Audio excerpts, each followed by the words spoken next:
আমরা রাষ্ট্রপক্ষে এখন পর্যন্ত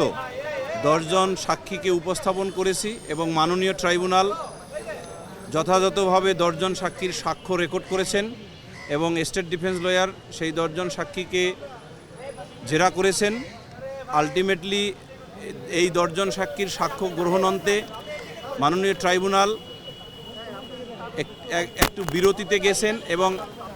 1:30 ঘটিকায় মাননীয় ট্রাইব্যুনাল আবার আদালত ট্রাইব্যুনালের কার্যক্রম দ্বিতীয় ধাপে শুরু করলে বাকি উপস্থাপিত সাক্ষীদের সাক্ষ্য রেকর্ড করবেন এবং রেকর্ড হবে বলে আমরা প্রস্তুত হয়ে আছি রাষ্ট্রপক্ষে এবং আশা করি বাকি উপস্থিত সাক্ষীদের উপস্থাপন করা হবে এবং তাদের সাক্ষ্য যথাযথভাবে রেকর্ড করা হবে ইনশাল্লাহ। আজকে অল্প একটু কথা বলি, সেটা হলো যে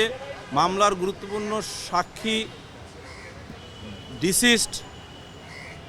রামিসা আক্তারের পিতা মাতা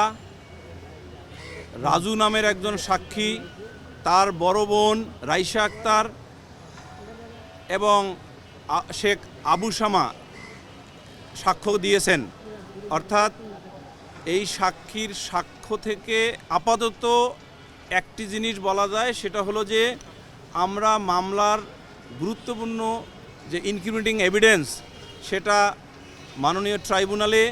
সাক্ষীগণ তাদের জবানবন্দিতে এবং কিছু কিছু অংশে জেরার মাধ্যমে সুপ্রতিষ্ঠিত করেছেন এবং উভয় আসামির সংশ্লিষ্টতার যে প্রমাণ সাক্ষীগণ আদালতে দিয়েছেন। কাস্টডিতে থাকা অবস্থায় একজন আসামি আইনে নির্ধারিত 164-এর সময় অথবা চার্জ গঠনের সময় অথবা 342 আসামি পরীক্ষার সময় আদালতের প্রসিডিউর অনুসারে কথা বলা ব্যতীত কোনো মিডিয়ার সামনে কথা বলতে পারেন না এবং এই বিষয়টি গতকালে যেভাবে মিডিয়ায় কথা বলেছেন এবং যেভাবে আইনশৃঙ্খলা রক্ষাকারী বাহিনী এটাকে সুশৃঙ্খলার সহিত মিডিয়াতে কথা না বলার জন্য যে ব্যবস্থা নেওয়া দরকার ছিল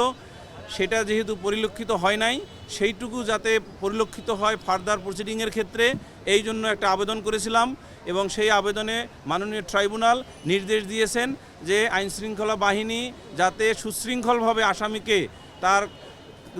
জেলহাজতে এবং জেলহাজত থেকে আদালতে অথবা আদালত থেকে জেলহাজতে নিয়ে যান এবং মিডিয়ার লোকজন বা অন্য কোনো অথরিটির সামনে যাতে কথা না বলেন সেই ব্যবস্থার জন্য প্রয়োজনীয় আদেশ দিয়েছেন।